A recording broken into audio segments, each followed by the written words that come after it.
Okay, so imagine this.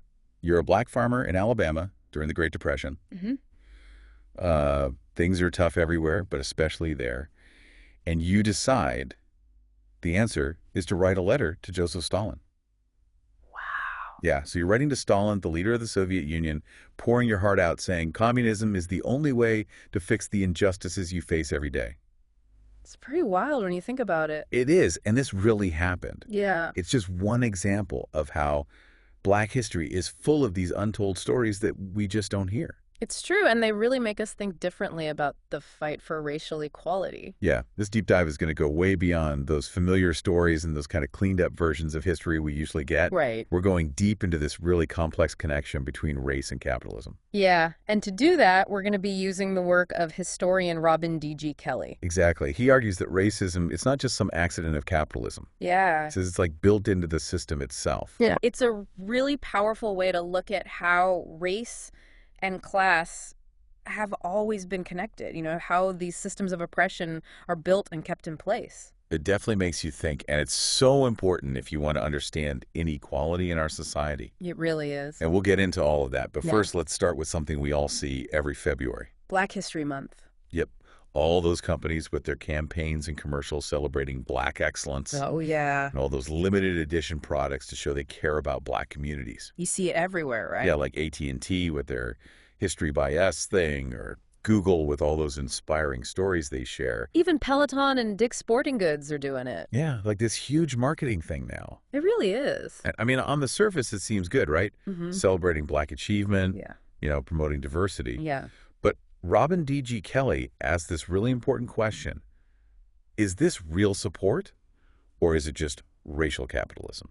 That term racial capitalism, it's like the core of Kelly's work. He says it's not just one kind of capitalism, it's like the foundation of it. The whole system depends on giving different values to human life and labor depending on your race. So basically it's saying some lives are worth more than others, and those others are exploited. That's it. And you can see it throughout history, like with slavery and taking land from indigenous people and exploiting migrant workers. Right, all driven by economics, but also by race.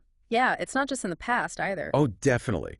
Even if it's less obvious today. Totally. You see it in the racial wealth gap. Yeah. And how environmental racism hurts communities of color, and even just how resources are shared unequally. Yeah, it's like this hidden system of advantages and disadvantages. Built right into everything. And then Kelley has this provocative idea. What's that? He says capitalism needs to capture the white working class to survive. What does that even mean? Well, he's talking about how the system convinces white workers that they're on the same side as the people in charge. Oh, okay. Even if it means accepting less pay or worse benefits. Yeah, they're told that being white makes them special, gives them a boost, even if they're not really that much better off than the people they see as beneath them. Like they're buying into a story that just isn't true. Yeah, and it keeps everyone divided. It's a really clever trick in a way, because if the working class united against the people exploiting them, things could change. Right, but instead they're fighting each other over race and this made-up idea of being better than someone else. Exactly. And it all benefits the people at the very top.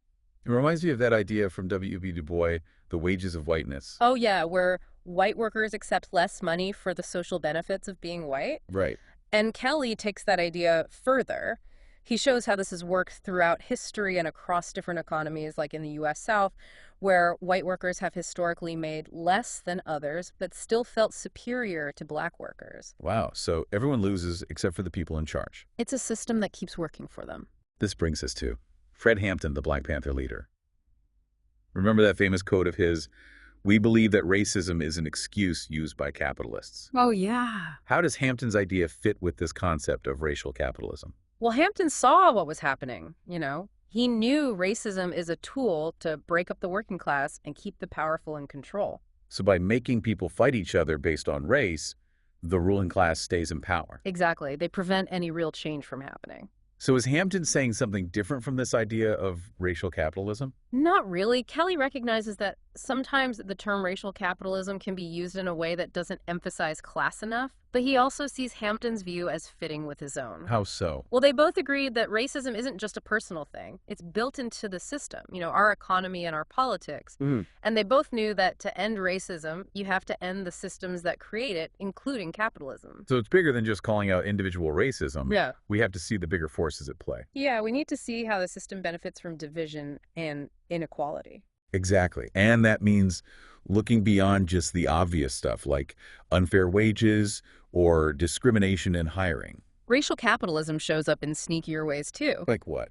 Well, think about taxes. Okay. Like sales tax, it hits lower income communities harder, and many of those are mostly people of color. Right. And then you have things like government subsidies that usually benefit richer, mostly white people. So even policies that seem neutral can actually be racially biased. Exactly. And then there are things like voter disenfranchisement efforts, specifically targeting communities of color. Making it harder for them to have a voice. Right. And that's why Kelly says just reforming capitalism isn't enough. We need a much bigger change, one that challenges the whole system. That's a big idea. It is. So where did Kelly get these ideas? How did he come to see history and social change this way? To understand Kelly, we have to go back to his childhood, to Harlem in the 1960s. Okay, now this is getting interesting. Yeah, Kelly's own story is almost as fascinating as his work on history. So let's see how he became this radical historian. Let's do it. We'll start with his upbringing in Harlem. It was a place full of energy with the Black Power movement going on, and his mother really encouraged him to see the world beyond the U.S. Sounds like a pretty stimulating environment for a kid. Kelly talks about how their small apartment was this place where they talked about Africa and Haiti and India and all these revolutions. It was a totally different world from those corporate offices we talked about. Or those universities where people debate about racial capitalism. This definitely sounds different. Yeah, and his mom considered herself a hippie, Yeah. and she really taught him to see how everything's connected, to look beyond just the United States. Kelly said his home was like the spiritually grounded little tiny tenement apartment, and they talked about Africa, Haiti, India revolutions all the time. Well. Yeah, it was a big part of his life. Yeah. But then things changed, when Kelly and his sister went to live with their father in Seattle in the early 70s. Oh, wow. Yeah. What was that like? It was a big shift going from Harlem to the suburbs where it was mostly white. I bet that was a culture shock. Kelly says people were openly hostile and racist at his school. Oh, man. It was totally different from the acceptance he felt in Harlem. That's awful. Yeah, and him and his sister, they did great in school, got straight A's. Wow. But even that didn't protect them from prejudice. Seriously? Kelly remembers this teacher in 7th grade who treated him terribly even though he was a good student. It's like they just couldn't see past his race. It shows that just putting black students in white schools doesn't fix the real problems of racism and inequality. Right. It's not real integration if there's no equity. Exactly. And then Kelly moved back to California to live with his mom, this time in Southern California. Yeah. He was a teenager then. And by his own account, not really into school or activism or anything. So more into partying than history books? Pretty much. But then 2 things happened during his first year of college at Long Beach State that changed everything. Oh, wow. What happened? First, Kelly was attacked by a group of white men just because he was black. Oh, my gosh. Yeah, he ended up in the hospital. It was a brutal reminder of how real racial violence is. It's terrifying. It was. And then soon after that, the police arrested him, wrongly mistook him for a criminal. You're kidding. Threw him on the ground, hurt his arm, which was already in a cast from the attack. Are you serious? Yeah, all because of his race. I can't believe someone could go through all that. It really shook Kelly up, made him face the truth about racism. I bet it broke down any illusions he had about living in a fair society. Totally. And that's when he started getting into black studies and campus politics. Okay. Started reading people like Frederick Douglass Chancellor, Williams Chiek-Antediop. Those are some major thinkers in black intellectual history. They are, and they helped Kelly connect what happened to him with the bigger picture of history and politics, Mm-hmm. He began to see that the violence wasn't random, it was part of a system. It's amazing how personal trauma can sometimes link to such intellectual growth. It's true, and Kelly always says that his most important education wasn't in the classroom.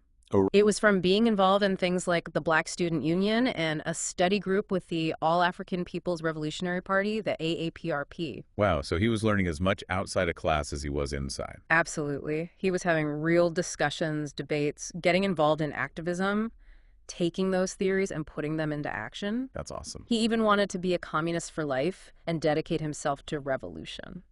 That's a long way from the party-loving teenager in Southern California. It is. It really shows how powerful education can be in shaping how you see the world both in and out of school. Absolutely. Mm. So we've talked about Kelly's background and his ideas about racial capitalism, Yeah. but how does he apply those ideas to what's happening today? A great example is how he looks at the recent unionization effort at that Amazon warehouse in Bessemer, Alabama. Oh, yeah, that was a big story. Yeah, thousands of workers, a lot of them black, trying to form a union in the South. Right in the heart of it? And Kelly sees history repeating itself there.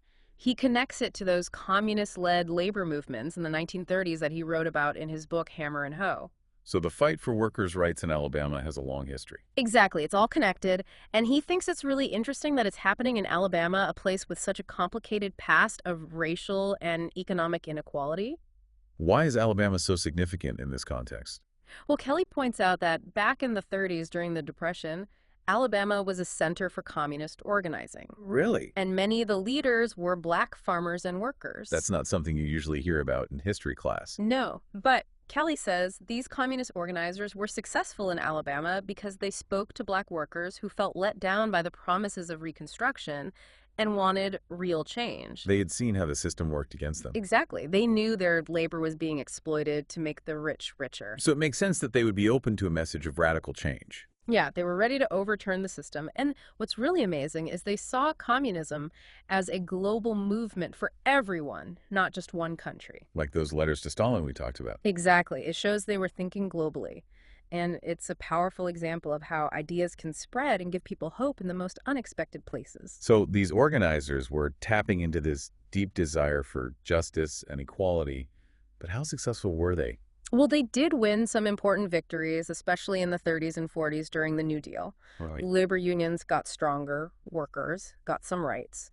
There was a sense that the government might actually support working people. Sounds like a good time for labor. It was, but Kelly says it didn't last long. Oh. The Cold War changed everything, and suddenly there was a crackdown on any movement that seemed left-leaning, including unions. So the fear of communism was used to hurt the very people fighting for workers. Exactly. And it wasn't just the government, it was public opinion, too. Hmm.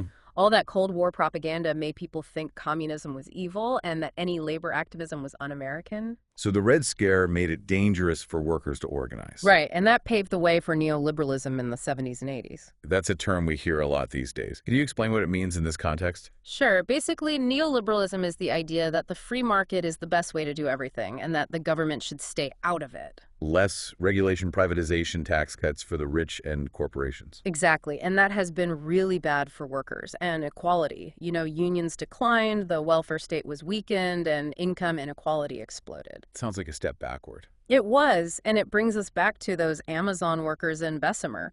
They're facing the same problems workers faced decades ago. It's like we haven't learned from the past. Kelly says their struggle shows how labor exploitation continues and that we need to change the systems that cause it. So what does Kelly think about the fact that the Amazon workers voted against the union at first? Well, he's not surprised. He sees this as a long fight for social and economic justice. It's a marathon, not a sprint. Exactly. And remember, there's going to be a second vote because Amazon might have interfered with the first one. Oh, right. And even if the workers do form a union, Kelly sees it as just one step in a much bigger struggle. So what does he think is the way forward?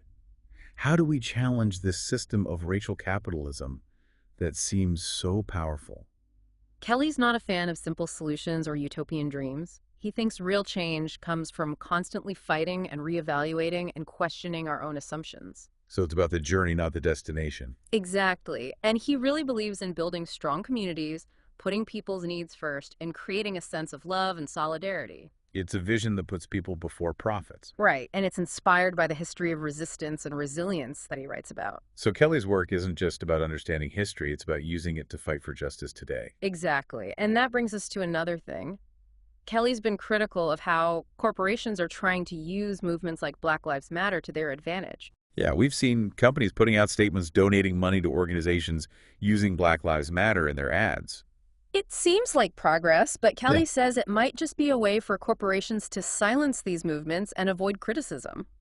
Exactly. It's like they want to look good without actually changing anything. So it's all about PR making themselves look progressive. Yeah, but are they really committed to real change?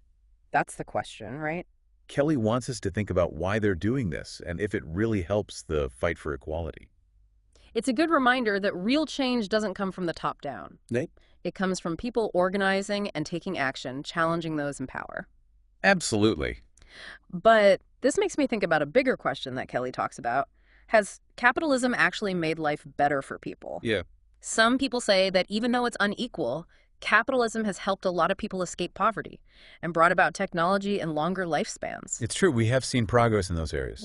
So what does Kelly say? Well, he doesn't deny that things have gotten better in some ways, but he says it's because of the work of ordinary people and social movements, not because capitalism is good. So he's saying those improvements happened in spite of capitalism, not because of it. Exactly. He argues that capitalism is all about exploitation. It's about making profit, even if it hurts people and the environment. So even when capitalism does something good, there are usually bad consequences too. Right. Think about how much pollution comes from industry, or how the gap between rich and poor keeps growing even in rich countries. Yeah, it's like a system that always creates winners and losers. And the people at the bottom always suffer the most. That's why Kelly says we can't just try to fix capitalism.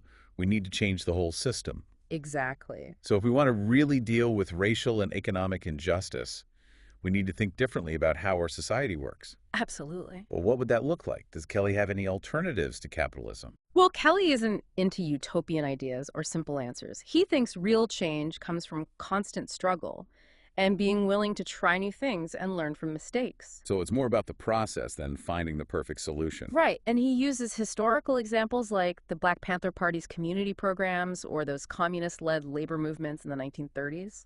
Those movements weren't just about tearing down the old system. They were about creating something new. Yeah, building a different way of living together based on community and caring for each other. So it's not about waiting for a revolution. It's about building the world we want to see right now. Exactly, one step at a time. So Kelly's vision isn't about reaching some perfect endpoint where everything's solved. It's about always striving for something better. Yeah, and that's what makes his work so powerful. It's not about easy answers. It's about understanding how complex history and social change are and encouraging people to fight for a better world. That's really inspiring, especially now with all the social and political problems we're facing. It is, and it reminds us that history isn't just about the past. It shapes our present and our future. Yeah, by learning from those who came before us, we can figure out how to fight for justice today. Exactly. We've covered a lot in this deep dive. Robin D.G. Kelly's life, his idea of racial capitalism, and how he connects history to current events like those Amazon workers and corporations trying to use social justice movements for their own benefit. You have. I'm sure our listeners have a lot to think about. I bet. But before we go, I want to touch on one last thing from Kelly's work, his view of utopia and why it can be dangerous. That's where his knowledge of history really comes in, Right. especially the history of communist countries in the 20th century. Right. He's seen how trying to create a perfect society can go wrong and even lead to tyranny. He's critical of state socialism, like in Yeah. the Soviet Union and China. He says those systems didn't actually bring freedom and equality. They became too bureaucratic and controlling Mhm. and ended up replacing one kind of oppression with another. So it's not enough to just destroy the old system. We have to be careful about what we build in its place. Right. Kelly says there are no simple solutions to these big problems of injustice. So no magic bullet. He thinks we have to keep working at it, experimenting and admitting when we're wrong.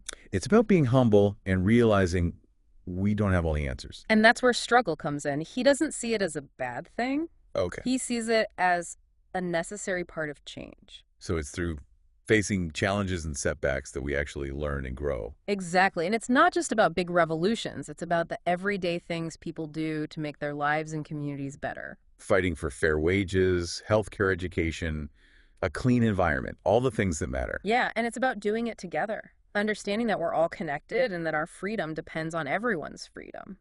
So Kelly's vision isn't about reaching some perfect world. It's about always trying to make things better, even if we never get there completely. Exactly, and that's what makes his work so relevant and inspiring.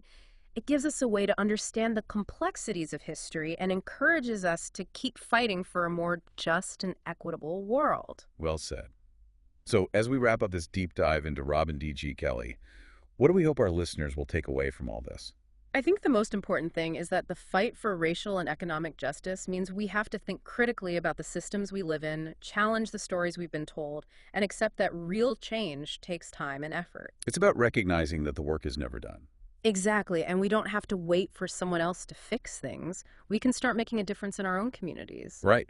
By speaking out against injustice, supporting those who are marginalized, and working together across differences. Absolutely. If this deep dive has left you with more questions than answers, that's a good thing. Yeah. It means you're thinking critically and questioning things, and that's exactly what Robin D.G. Kelly would want. He wants us to be active citizens engaged in the fight for a better world. And if you're looking for more deep dives like this, expertly curated just for you, make sure to subscribe to the deep dive. We'll keep exploring those hidden corners of knowledge and challenging you to see the world in new ways. Until next time, keep asking questions, keep searching for answers, and keep pushing for a better future. And keep learning.